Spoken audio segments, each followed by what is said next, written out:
The reason I called it, you want to know why I called Invention City? Sure. All right. You know, I've been in the product development business for almost off and on for 50 years. And most of that has been in industrial products. In fact, 90% of it is all industrial products. I had one or two entrees into consumer retail products, and both of them turned out not so good. So I had this idea that came to me that actually I could tell you how that happened too, but I didn't want to do anything with a consumer retail product. That's the reason I called it Invention City. And so your evaluation process is what impressed me the most, you know, and you give an honest answer. You know, if it's not an honest answer, it's useless. Plus the fact you didn't ask for more money.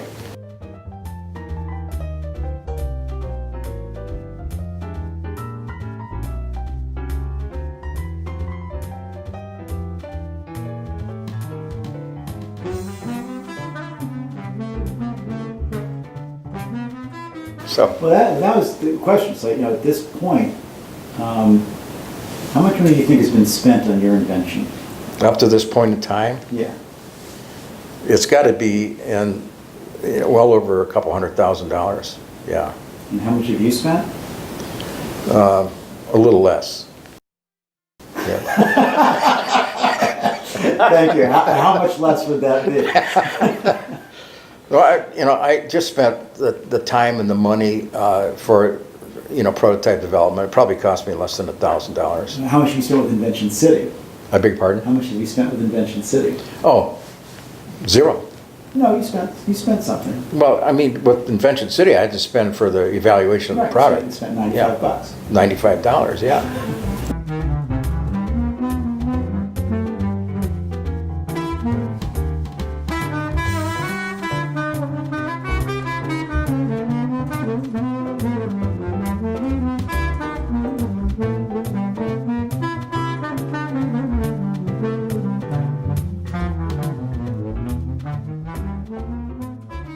Yeah, I think Invention City is probably the best alternative for a beginning inventor to look into, because, as I said before, the worst thing an inventor could do is decide that his idea is a good idea that's going to sell, because you don't really know if it's going to sell.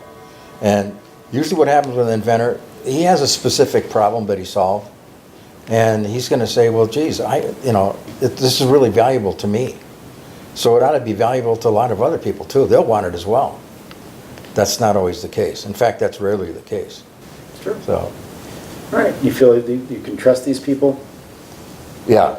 Absolutely. Mike and Dan are really solid guys. And sometimes they're going to give you some bad news. But believe me, that bad news is going to save you a ton of heartache and a lot of money and a lot of effort. And they do their best. They're not always going to be right. They may even pick a winner and say this, you went through all the checklist here and your product did really well. Nobody knows how well your product is going to do. All they can do is give you an educated guess, but at least it's a more informed guess than an individual who never had any involvement in the whole process of developing and commercializing a product. That's a tough road. That's a really, really hard road. So any professional help you can get, if it's trustworthy and honest, you better take it.